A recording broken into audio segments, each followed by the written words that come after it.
Samsung has been keeping the best 200-megapixel sensor exclusive for their Galaxy S23 Ultra, and according to the ICE universe, this new 200-megapixel sensor on the S23 Ultra has a dramatic improvement. In night mode performance, the sensor is pumping out sharper, brighter, more detailed low-light images, while taking less night mode processing time compared to the S22 Ultra. Now this sensor can actually take 50-megapixel images as well, but currently Samsung hasn't unlocked it yet. So they're working on the software side of the things. With the official release, they might unlock all three options for users, meaning you will be able to take 12-megapixel images or 50-megapixel images, which is going to be excellent balance of quality and image size, and or you can go all the way and take high-quality 200-megapixel images in bright environments.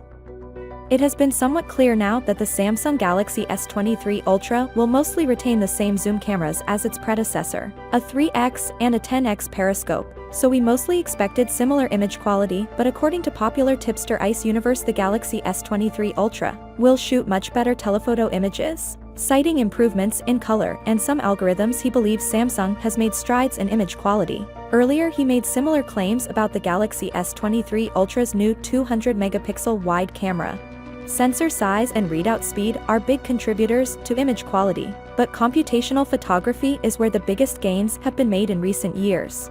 Potentially earlier rumors suggest that we might get a censorship stabilization in Galaxy S23 Ultra. Outside of the new 200-megapixel main camera, the Galaxy S23 Ultra will rely on the same on-paper ultra-wide 3x and 10x zoom cameras as the Galaxy S22 Ultra, which is itself had mostly identical hardware to the Galaxy S21 Ultra. It's a winning formula, one that gives users multiple zoom levels and covers the wide and ultra-wide with auto-focusing sensors.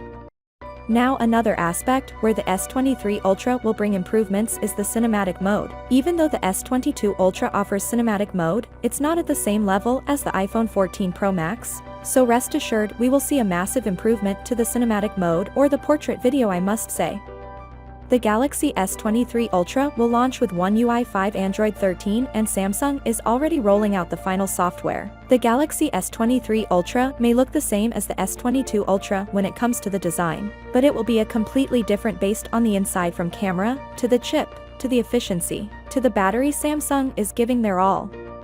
So, without being said, let me know your thought in the comment below, and if you are new here, please subscribe. Peace out.